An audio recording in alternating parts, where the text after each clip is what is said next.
Welcome, welcome, welcome, welcome, and two more welcomes to everybody out there. Welcome and welcome, part of our continuing series where we talk to reporters, writers, columnists, activists, anybody on the left, anybody on the right. As long as they have thoughtful perspectives, we want to bring them unedited and unaltered directly to you, the public, so that you could do this thing that was popular when I was in high school called thinking for yourself. Maybe it'll come back, maybe it won't, who knows. With us today, it is our privilege to have Chen. She is a professor of information at the University of Michigan School of Information. She's also the Daniel Kahneman Collegiate Professor of Information, a research professor at the Research Center for Group Dynamics, and a distinguished visiting professor from Tsinghua University, which is one of the best universities in China, to the best of my knowledge. Research summary: Chen is the Daniel Kahneman Collegiate Professor in the School of Information at the University of Michigan. She also holds an appointment as a research professor with the U of M Institute of Social Research. Her research interests are in behavioral and experimental economics, market and mechanism design, and public economics. She conducts both theoretical and experimental research. Some of her working papers are Putting Teams into a Gig Economy, Field Experiment at Ride-Sharing Platform, Motivating Experts to Contribute to Digital Public Goods, a Personalized Field Experiment at Wikipedia. That sounds very interesting. She also studies, though, social identity and teams. Some of the work that she's done: social identity, group behavior, and teams. Does team competition increase pro-social lending? Recommending teams promotes pro-social lending and online microfinance. Which hat to wear? Impact of natural identities on coordination and cooperation, the potential of social identity for equilibrium selection, and group identity and social preferences, all relevant to our topic here. She's held the Collegiate Professor of Information at Michigan to present. She's also been an Amazon scholar at Amazon Incorporated, professor at the Research Center for Group Dynamics, Institute for Social Research. She was also a faculty associate at the Lieberthal Rogers Center for Chinese Studies at the University of Michigan.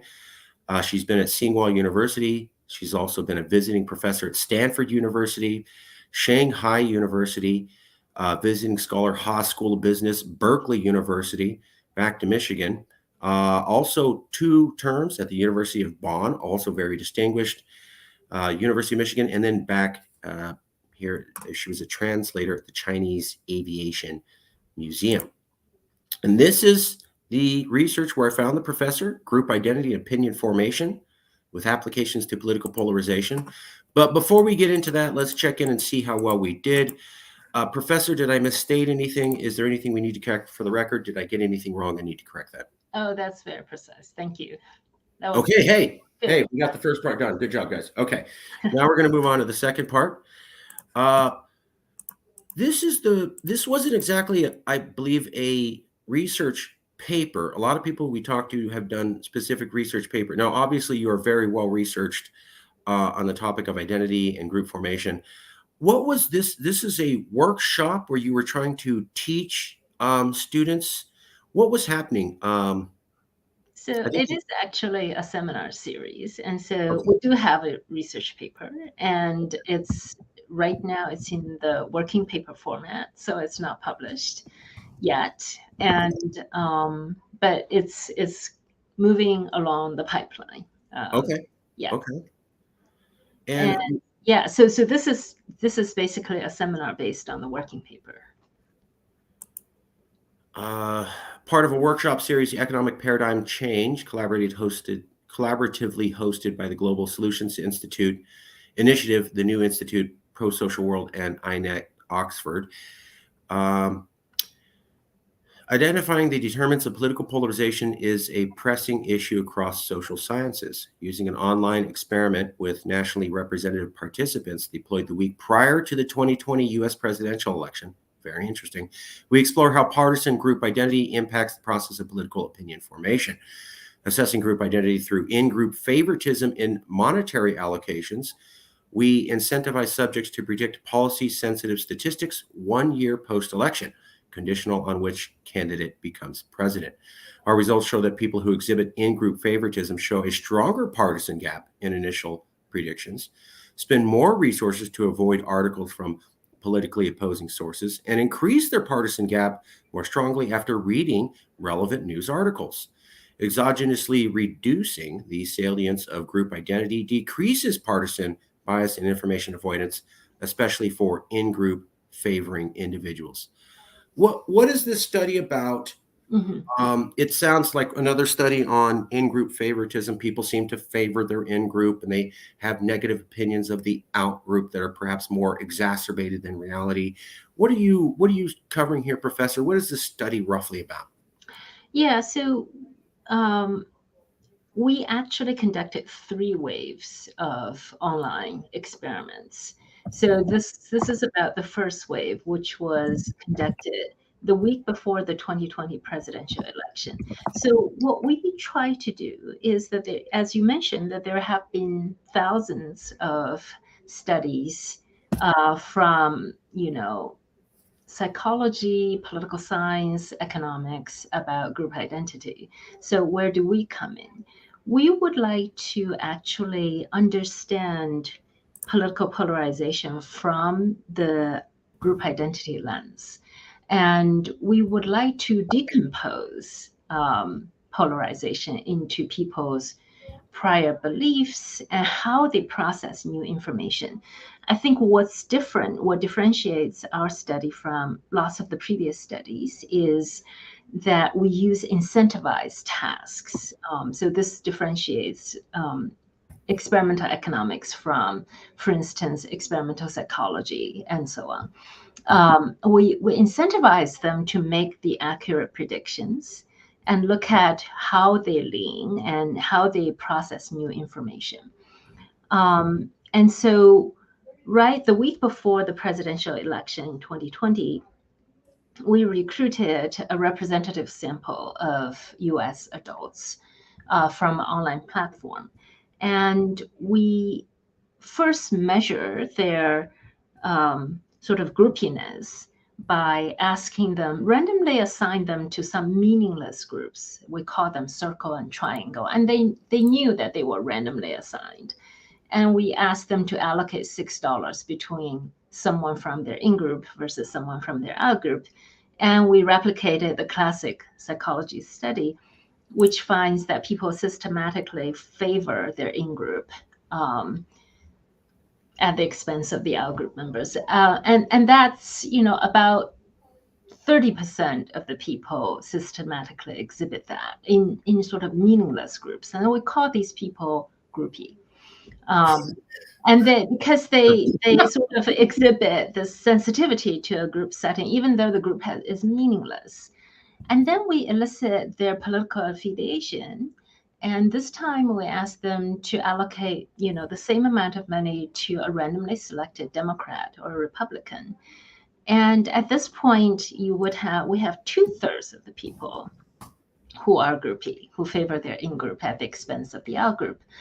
But what's interesting is that they're highly correlated. So the minimally, with meaningless groups, if you're a groupie, you're 80% more likely to be groupie in the political context as well. So we can use the first method to basically label you, classify you as groupie or non-groupie in other contexts. And then we incentivize them to predict 3 things. One is, not surprisingly, who will become the president. The second prediction is, conditional if Biden becomes the president, what will be the unemployment rate in September 2021? So that's almost a year out. And what will be the US public health system ranking in September 2021? So that's based on the US News and World Report ranking. And we tell them what the September 2020 ranking numbers are for each of these. If they get it right, they're paid $10 for each correct guess. Okay. So they should have an incentive to get it right. Instead of, I just want to feel good. So if I'm a Democrat, I will say Biden will win. If I'm a Republican, I'll say Trump will win. But they're actually incentivized to actually get it right.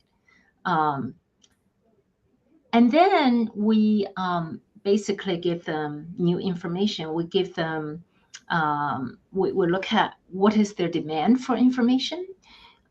So we ask them to choose between a news article from left-leaning media and one from neutral media than choosing from neutral and right-leaning media. So left-leaning media, you can think of the New York Times. Neutral, you should think of Nature, right? It's a scientific journal. And right-leaning Wall Street Journal, Fox News, and so on. And so they're always choosing between neutral and left or right-leaning media. And we find that people, if they do nothing, they get 50% chance of reading one of the articles. But we give them some money so they can spend money to increase the probability of reading an article from a favorite source. So what we find is that when you ask people, do you want to change the probability from 50-50 to reading, a Nature article versus a New York Times article or versus a Wall Street Journal article covering the same subject? People are actually indifferent. So they don't mind reading a neutral article. And what's interesting and important is when they're choosing between neutral and outgroup media, there's a strong tendency to spend your endowment to increase the likelihood that you would receive the neutral rather than the outgroup media. So we call this outgroup information avoidance. So they come in with strong prior, right, that favor their in-group candidate and in-group candidate's policy. And when they have an opportunity to choose what new information to read so that they can get a more accurate forecast, they overwhelmingly choose to avoid outgroup media. And then we, again, in the third stage, we force everyone to read 2 articles covering either, public health or the economy. We give them 2 news article summaries in random order, one from left, one from right. And so everyone were exposed to the same set of articles. Afterwards, we asked them to update their predictions. So the latest updates are what counts, right? Okay. And 50% of the people don't update at all. The other 50%, I guess, updating opposite directions. So a quarter updates in the direction of becoming more polarized. The other quarter update in the direction of being less polarized. So on average, because the 50% who didn't update, who initially were pretty polarized already, ex post, you also have polarization. But what we can do is, what we were able to do is to break down their opinion formation process into their prior belief and their information demand and how they process new information.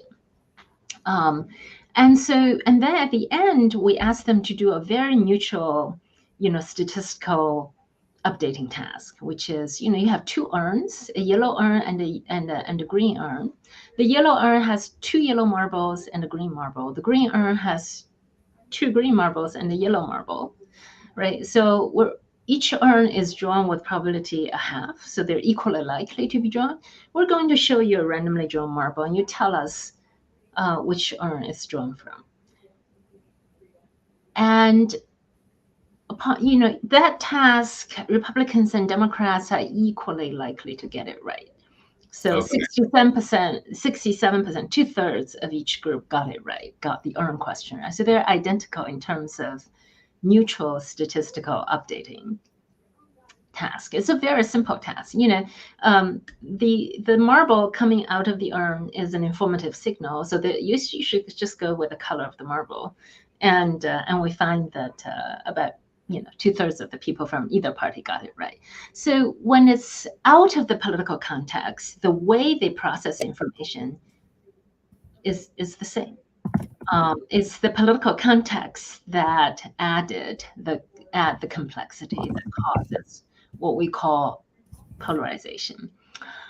At the end of this, we pay them for a series, the task they performed. And then at the end of January, we basically call the same group of people back and pay them for the prediction of the presidential election, right? So the first one of the 3 predictions are realized, so we pay them for that.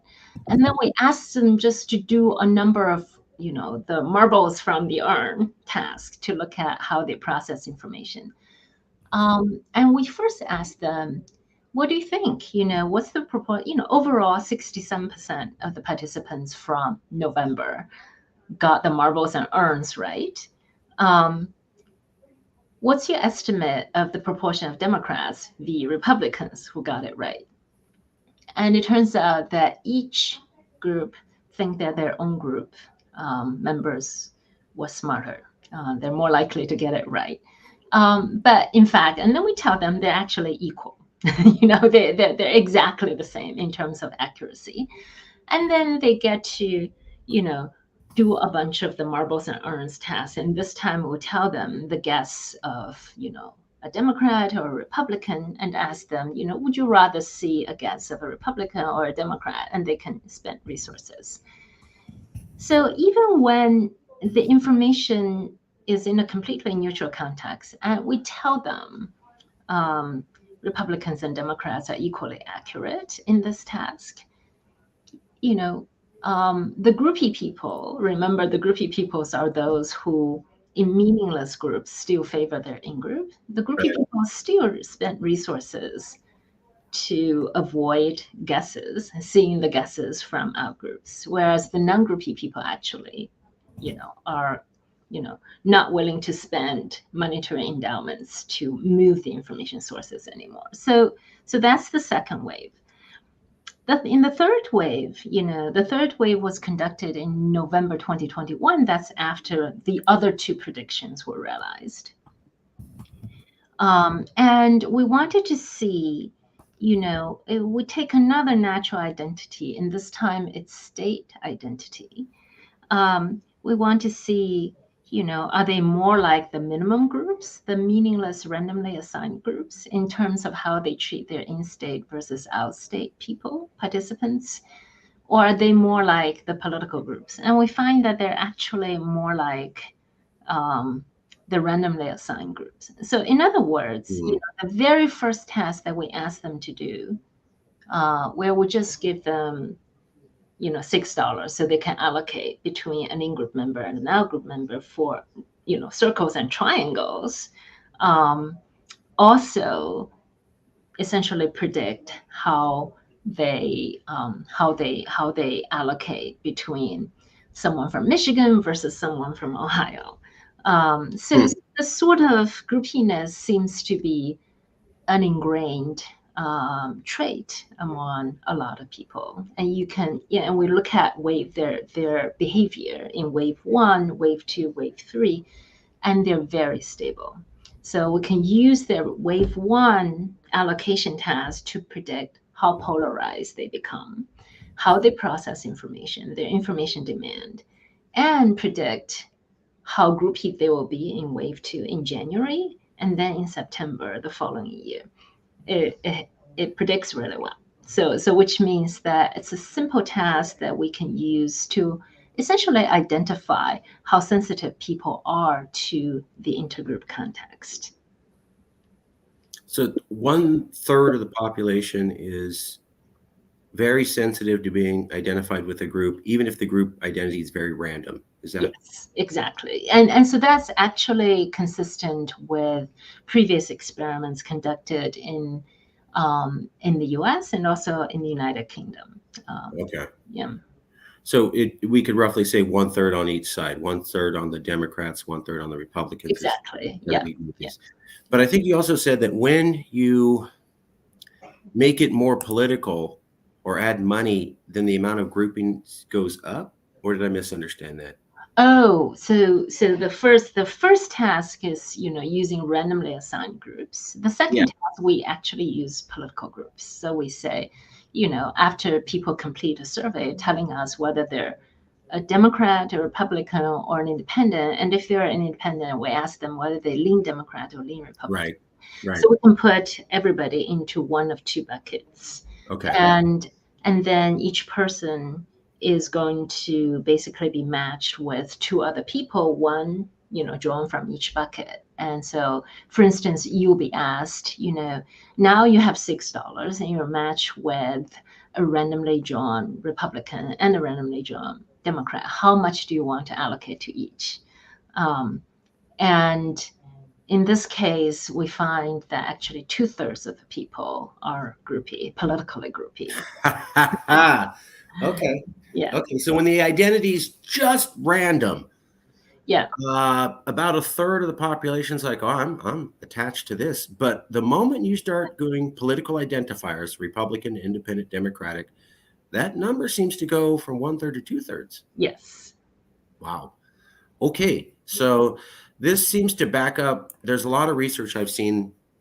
So there's this idea out there that we can fix political polarization by just getting more people to vote and getting more people activated. And then I thought that seems like a good idea. But then I read some research that said, hold on, the more active people get into politics, the more likely they are to become polarized.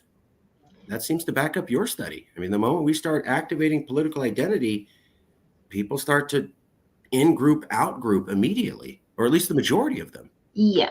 Although we do have an intervention that I haven't mentioned, which is in the first wave, when we give them news sources, news article summaries, we unlabeled half of the articles. So we basically give, the control condition. You see the news article, you also see where it's from. Whether it's from the Wall Street Journal or Nature or Fox News. In the unlabeled condition, we actually took out the labels and we just give you snippets of the article.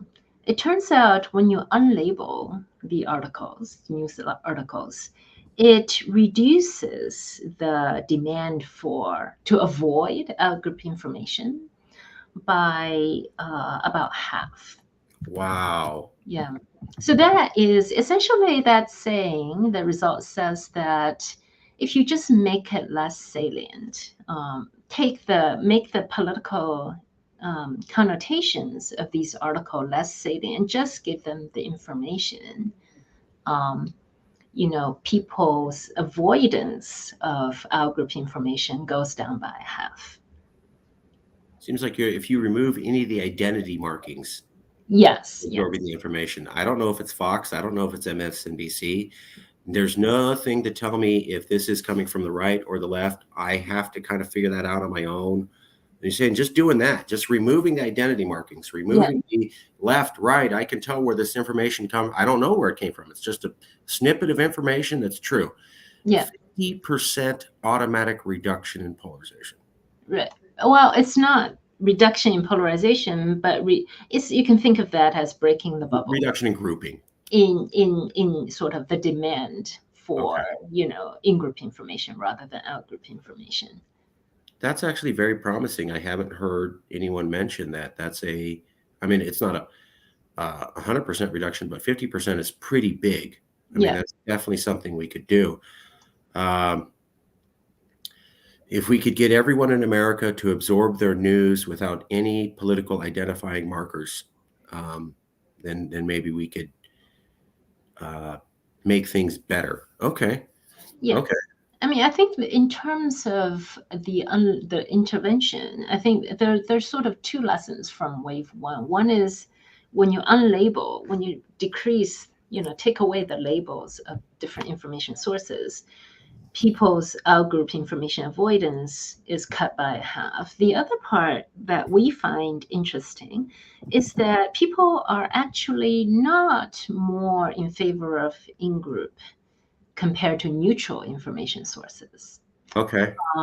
So the neutral, basically from the left or the right, people are fine with neutral information sources such as Nature, the Bureau of Labor Statistics, the Associated Press. So information sources that are known for being nonpartisan. Right. Yeah. Okay, so that's the key. If I know it's not the other group's information, Yeah. then I'll be willing to listen to it because at least it's not against me and my group. Right. So, So so I think it behooves news organizations to actually develop a reputation for moving more towards the neutral.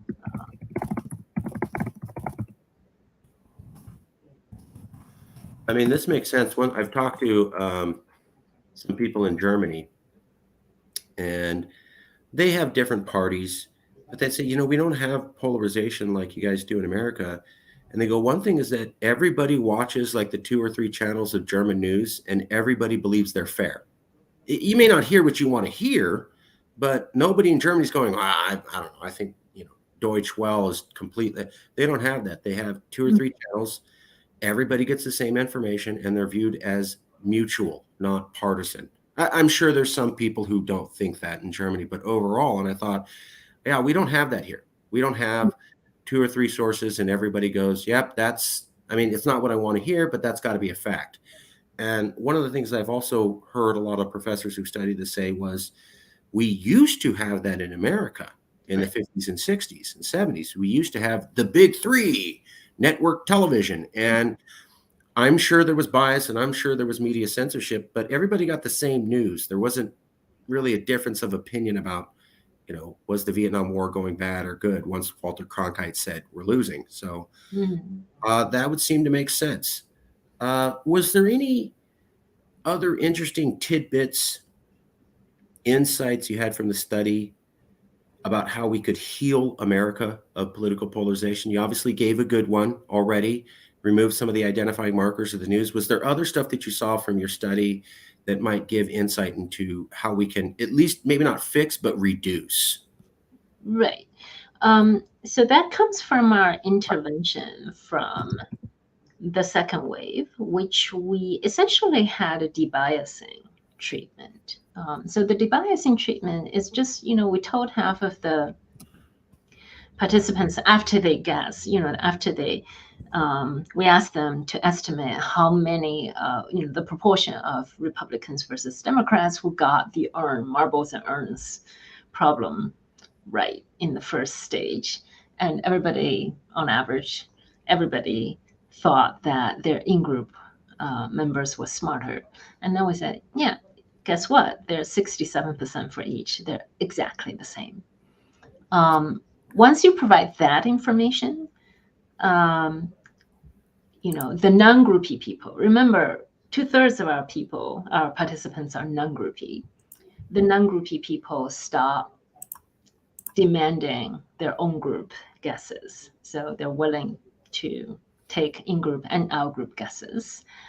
And so I guess one way to generalize that is to say that, we need to humanize the other side and stop demonizing the other side. Just knowing that from a simple statistical learning task, that each side did exactly the same. We didn't even lie. We did not lie to them. They did exactly the same. They were equally accurate. They're equally smart. Would remove some of the unwillingness to only hear from your own side. So sort of humanizing the other side and, tell the good stories. I think would, in the long run, have a positive effect on reducing polarization. So don't say that half of America is, full of people who hate America and want to bring it down from the inside. And on the reverse, don't go around saying that the other half are people who are just an existential threat to democracy. And, just because now you're making them enemies, you're making them, that's not just another political party I disagree with. It's an existential threat. It's an enemy. Oh my God, it's the end of the world if their people win. We need to calm down that sort of language, I think you're saying. Yes, and we also need to say that, people are multidimensional. There are lots of different aspects. I have neighbors from different political groups, and I see a lot more of them. I see my neighbor from the opposing political party who were always watching out for the neighborhood. He's retired and he sent out messages whenever there are thefts or anything happening, to everyone in the neighborhood. And I know that, he's a genuinely kind person, even though we have different political views, Of course. and that's important. Yeah, is to get along and see that everyone has a lot of different dimensions to themselves. And we did a very simple manipulation. We just say that you guys are equally smart. That's it. Yeah. Right. Yeah. The other side isn't just dumb and crazy, and that's why they came to their opinions. They're seeing something. Yes. Did you personally notice any change in polarization in Michigan? You've been there for a few years. Did you notice anything maybe before Trump or with the rise of Trump, and has it calmed down since then? Just personally, not as an academic, personally living in Michigan with 2 eyeballs. Right. I live in a college town, so Ann Arbor has always been, very safe, well educated, and so on. So when Trump came to power, we did have incidents of, for instance, Muslim students got pushed to the streets and, name calls and stuff like that. I think the university has done a lot to make sure that everyone feel included as part of the university community. It does feel that the situation is getting better in Ann Arbor. It wasn't terrible to start with, but it's getting better, and we don't hear these incidences anymore. The fact that, for instance, around 2016, it was the Muslim students getting demonized, getting portrayed as the outsider. During COVID, it was the Chinese Americans, the Chinese who got demonized. Right. And now I feel like we are more together than before. Pardon me for 1 second. I just need 20 seconds to plug in a power cord to my laptop. Oh, yeah, sure. 20 seconds. I'll be right back. Yeah.